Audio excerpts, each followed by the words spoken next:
Baik, Assalamualaikum warahmatullahi wabarakatuh. Shalom, Om Swastiastu, Namo Buddhaya, dan salam kebajikan. Perkenalkan, nama saya Anissa Maharani Putri. Di sini saya akan mempresentasikan tentang types of fraud dari mata kuliah pengantar audit dan asuransi. Sebelum mulai, alangkah baiknya saya memperkenalkan diri terlebih dahulu. Nama saya Anissa Maharani Putri, NPM saya 2206831362. Saya dari kelas A Pengantar Audit dan Asuransi. Nah, jadi pada video kali ini saya akan mempresentasikan tentang types of fraud, yang mana types of fraud ini merupakan bagian dari materi utama, yaitu corporate governance and the risk of fraud. Nah, apa sih fraud itu? Jadi, fraud itu merupakan suatu kecurangan. Nah, fraud ini kecurangan yang sangat melanggar hukum baik di dunia maupun di Indonesia.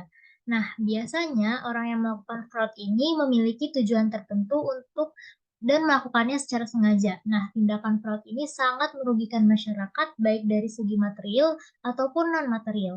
Dalam dunia keuangan, fraud dapat berupa pemalsuan atau rekayasa laporan keuangan serta pemalsuan dan penambahan jumlah tertentu dalam laporan keuangan yang mana hal ini dapat berupa suatu tindakan yang dapat menipu pengguna laporan keuangan tersebut.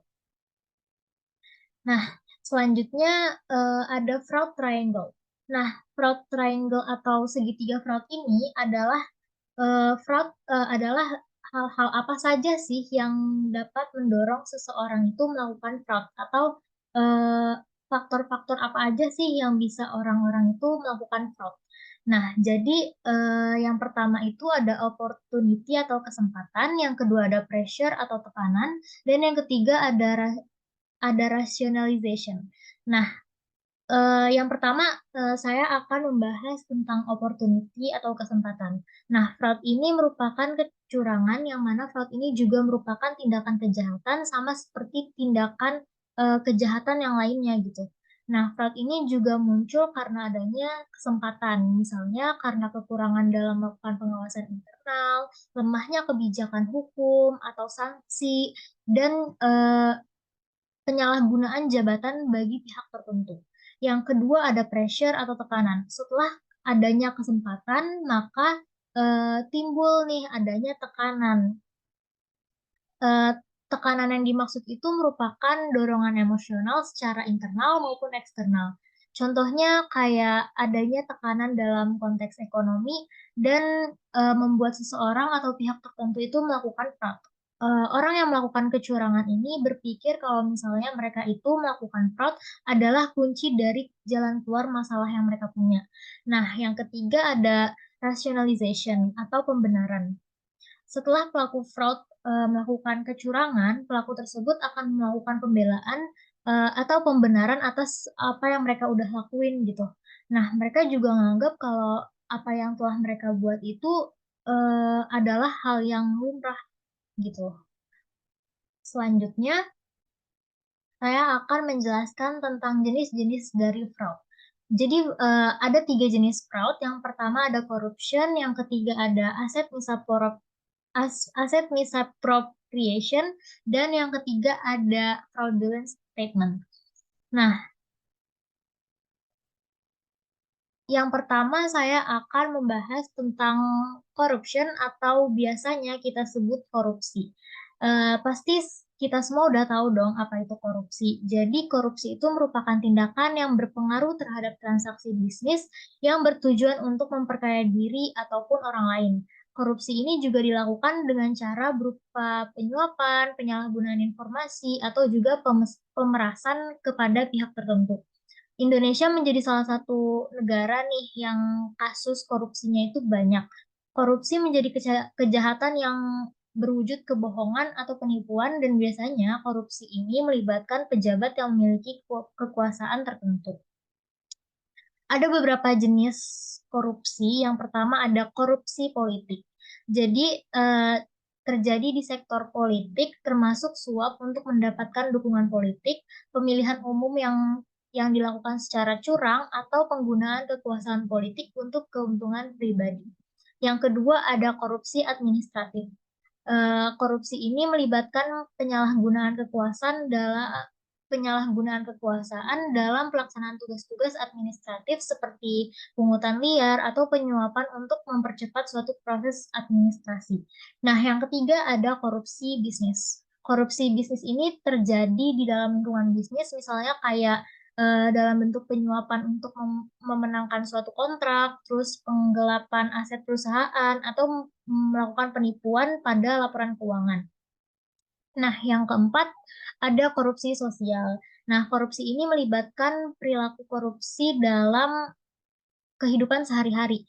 Seperti misalnya menyuap petugas polisi untuk menghindari hukuman, misalnya kayak pas kita ditilang, terus kita melakukan suap kepada polisi-polisi tersebut, kemudian membayar upeti untuk memperoleh pelayanan publik yang seharusnya gratis, dan lain sebagainya.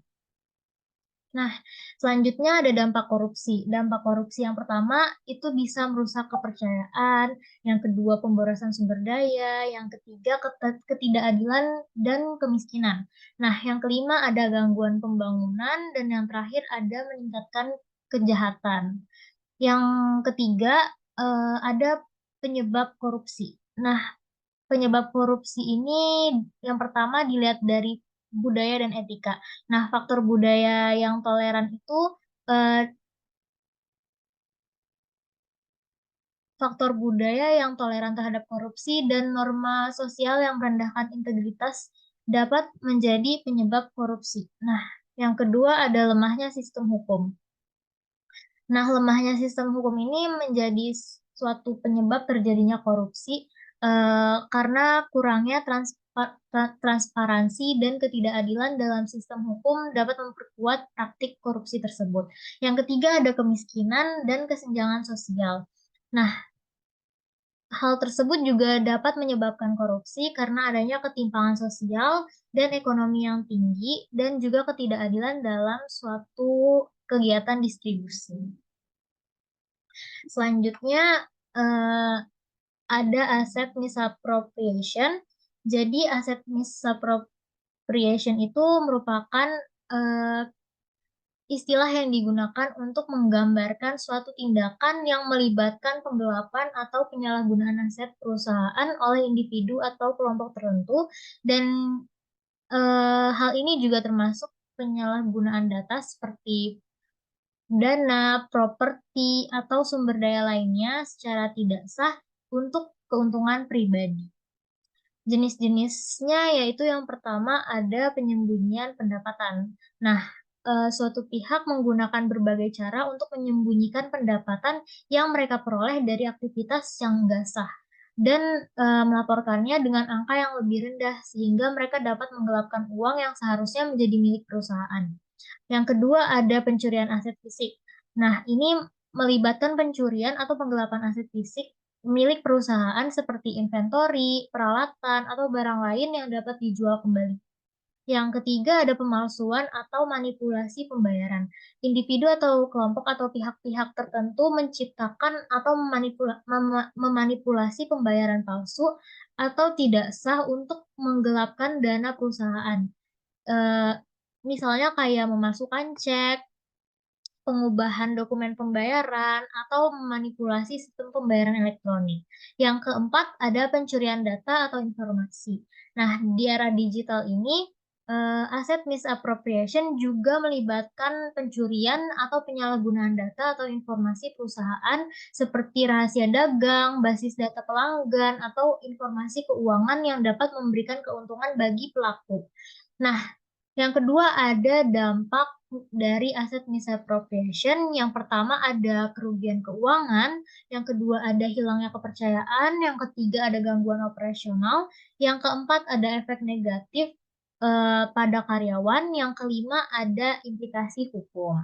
Penyebab dari aset misappropriation yang pertama adanya kesempatan, seperti yang udah saya jelasin tadi, kesempatan itu seperti apa.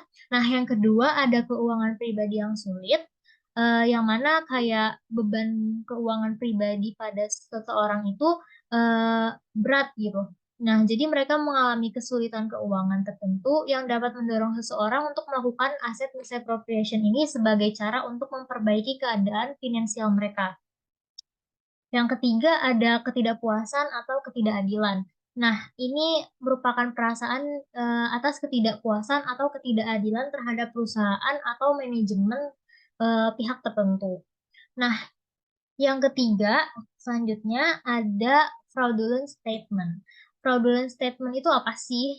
Nah, jadi fraudulent statement itu bisa juga disebut sebagai pernyataan bohongan, yang mana hal ini merujuk pada tindakan yang secara sengaja memberikan informasi yang salah atau menyesatkan atau juga dipalsukan untuk memanipulasi laporan keuangan, dokumen kontrak, ataupun pernyataan lainnya dengan tujuan untuk mengelabui pihak lain. Tindakan ini biasanya dilakukan untuk mendapatkan keuntungan pribadi atau kelompok tertentu. Nah, jenis-jenisnya tuh ada yang pertama, pernyataan keuangan palsu, yang mana hal ini melibatkan pemanipulasian atau penyajian data keuangan yang salah atau dipalsukan dalam laporan keuangan perusahaan untuk menunjukkan kinerja atau kondisi keuangan yang lebih baik dari yang sebenarnya. Jadi laporan keuangan milik perusahaan itu dimanipulasi oleh suatu pihak supaya orang yang menggunakan laporan keuangan tersebut itu merasa, oh ternyata laporan keuangannya baik-baik aja gitu, padahal ternyata enggak. Nah, yang kedua ada pernyataan penjualan atau pendapat palsu. Pendapatan palsu. Jadi individu atau perusahaan atau pihak tertentu memberikan informasi palsu yang menyesatkan tentang penjualan atau pendapatan untuk meningkatkan nilai perusahaan atau harga saham dari perusahaan tersebut. Yang ketiga ada pernyataan kontrak palsu.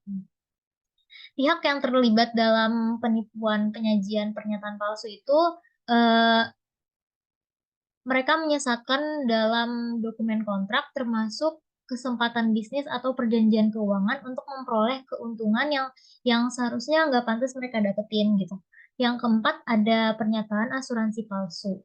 Nah, dalam kasus penipuan asuransi, pihak yang terlibat memberikan informasi yang palsu untuk mempersembahkan klaim palsu terkait dengan asuransi yang mendapatkan pembayaran yang tidak seharusnya mereka dapatkan gitu.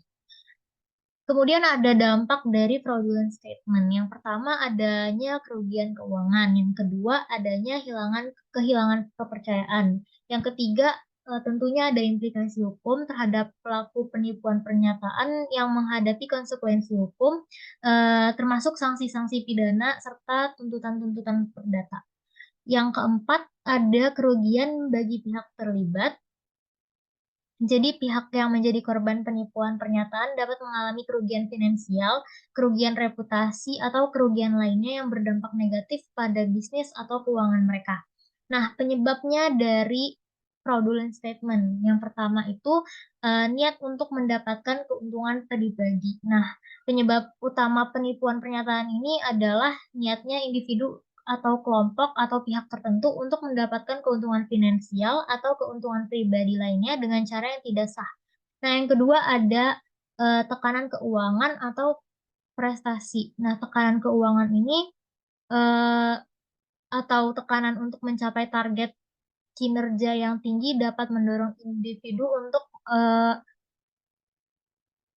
untuk melakukan penipuan gitu, untuk memperoleh hasil yang diinginkan, padahal mereka seharusnya nggak pantas untuk melakukan hal tersebut.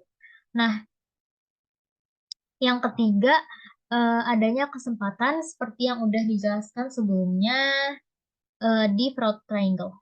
Selanjutnya, ini adalah link referensi yang saya gunakan. Baik, sampai di sini presentasi saya. Bila ada kekurangan atau kesalahan, mohon dimaafkan. Assalamualaikum warahmatullahi wabarakatuh.